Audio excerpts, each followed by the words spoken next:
still on Raw. Possible replacement now, possible options. Names have been popping in. Like I said, it's not been officially sacked. I saw a tweet from a journalist yesterday. He said a top NFF official told him that they are receiving applications for the job. They are telling everybody. People are still, because I mean it's the Super Eagles job. It's a big brand. Everybody wants to manage the team. The crop of players we have now, the potential we have a good squad. So he said they are still receiving applications for the job. Meanwhile, the manager that is there have not been officially sacked yet. And names are popping in. I saw a list yesterday that former Chile manager Joan Antonio Pizzi has also applied for the job. The Spanish guy. Yeah, I think he won the Copa America with Chile. Yeah, and he was at the last World Cup with Saudi Arabia. So that's one name who was applied for the job, and the one that seemed likely, according to some journalists, according to sources, is a Serbian, Mladen Krasčić. I don't know this name. I don't know how to do justice to the name, but I mean. He's young, 47 years old. I think this is the name everybody's leaning towards now. And I mean, some local coaches have come into the picture as well. People calling for Emmanuel Amunike to come take the job. Some other local coaches as well. So looking at the possible options we have for you, is it a local coach for you or a foreign coach? And with the names that have been mentioned, the Serbian that has been touted as the possible replacement. So looking at these whole options, what do you make of these options to succeed in a row? If I was the NFF president and I was on the board and I have the power to make a decision, I'll give the job to Emmanuel Amunike and Austin Eguavoen. I think the two of them can do a very good job combined. But on the long run, or just to take them to the AFCON? Okay. Long run, take them to the AFCON, take them to the World Cup. Let them fail. If they want to fail, let them fail. No problem. The setup is already set up for anybody that takes the job to fail. So let them fail if they want to fail, but they will still continue. That's one. Because we will not be dealing with this, you have to go abroad or come back. Every time for the match, you're coming from abroad. They live here. They understand the system. But the last time, all the times that we've had local coaches here, the problem of selling slot for players has always been the biggest problem. So the name, the brand of the indigenous coaches have not rubbed off well. Let's not forget the moral integrity issue that's hanging on Salisu Yusuf, his local coach. Let's not forget the match fixing ban that Samson Sasa has faced. Let's not forget all of the players who alleged that Sivikeshi asked them for money. Let's not forget all of that. All of them can't be lying. Brandon Deye, Ugbuki, all those players, all of them can't be lying. And I don't agree that they were all lying against Sivikeshi. What do they stand to gain? And we've had this whole conversation. The only person that I've not heard anybody accused of demanding money for shirt is Onigbede. Every other local coach here, one way or the other, have their hand in the pot of in the pot of stew. Fully stained, caught in the act already, or alleged that they did this, they did that. You don't want to bring in another set and face that. But these two guys have kind of like a clear record. Eguavoen have coached this team, have come into rescue before, put the team together in short while, won with good result. Amunike did well with under 17. I don't know if he's going to do well with the senior national team, but it seemed to me like a decent person. There's a possibility that you can do that. Managed Tanzania as well, took them to the first AFCON, but the tournament. Let's never talk about that one. Let's never talk about this Tanzania team. Let's stay with the Super Eagles, because once they bring this, Tanzania would make his whole CV dirty. Yeah. So let's focus on all of those ones. One, they will come at a lesser expense. The new coach that will come in would come with their own assistant, their own team, a whole lot of drama that might not work well for us as a country. If I have my way, I'll bring Eguavoen and Austin and Emmanuel Amunike. Let them go there. How about Salisu Yusuf? I'll get rid of him. I'll get rid of the entire backroom staff of the current team, and let's start afresh.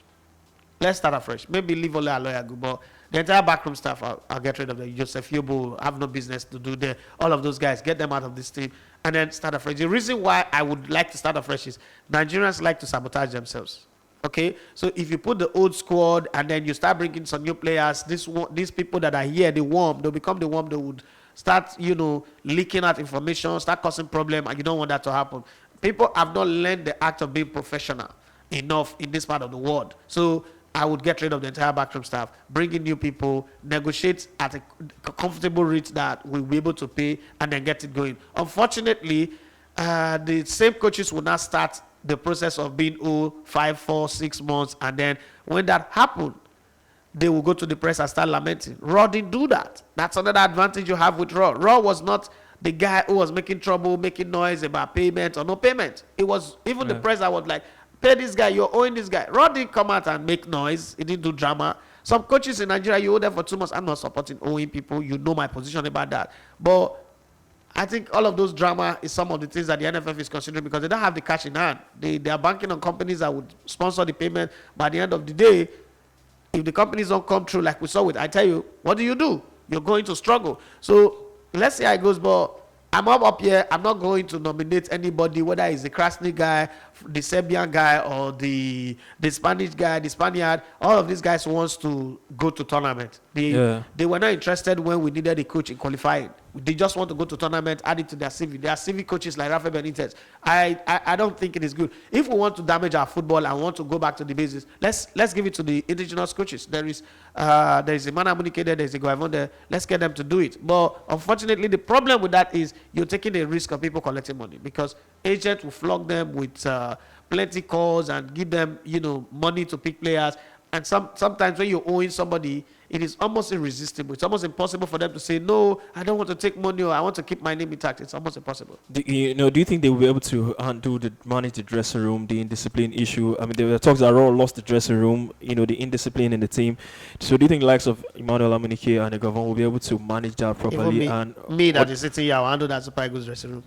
What do you think the players are just, so see, Super Eagles players, I will sit in front of them and tell them, all of you are rubbish. You don't get anything. They are believing the hype. The Super Eagles players are believing the hype. They are all useless players. If you make them understand that they are useless, they would. Where their ego? Where is their ego coming from? Ahmed Musa, captain. Is that a captain? Ahmed Musa, is that a captain? A leader? I beg. Let's not. I see. I don't want to talk about the Super Eagles. If I say the things that I'm feeling, the way I'm feeling about the Super Eagles, if I talk about them, most of them go shoot me. So I don't want to talk about Super Eagles. When men were playing for the Super Eagles, well, this one did. These are Lily Peters, huh? Which dressing room? These ones don't have the right to even hold the dressing room to ransom in the first place. Not to organize sex party, and that be the first people play football. Sex has been part of football since forever, but not this way they went about it. Okay, so let's not even go there. There's no dressing room to lose.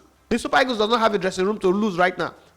A good coach will make sure that there's no dressing room to lose. I would set the players against themselves. As a coach, I'll set them against themselves. I'll throw all of them under the bus. I'll let them know from the get-go that you guys are the reason why Gernot Rohr was sacked. So if that's the attitude you want to bring in here, we go and lose the Nations Cup. We'll all lose that. There's no big deal. We'll lose at the group stage of the Nations Cup. We'll all come back. So once players know that this coach is not afraid to lose, they will buckle up, go and play ball. It's all this fear of, I don't want to lose my job, I want to keep my job, that make players to take your dressing room now. First off, half of this team no go make my Nations Cup squad. Half. That's a big call. Yes. I'm the kind of guy that will make that kind of call. Half of this team would, 60% of the team not going to make my Nations Cup squad. Ahmed Musa, first off, your career don't end. Retire. All that Oyibo War, this is the last match that they will play together. It's not going to happen again. Oh, God of heaven. Oyibo War. They'll turn to Abino War. Others than Moses Simon. You're not going to see ball play again. You will learn how to be a ball picker.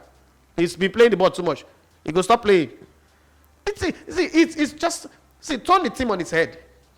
Turn the team to compete against itself.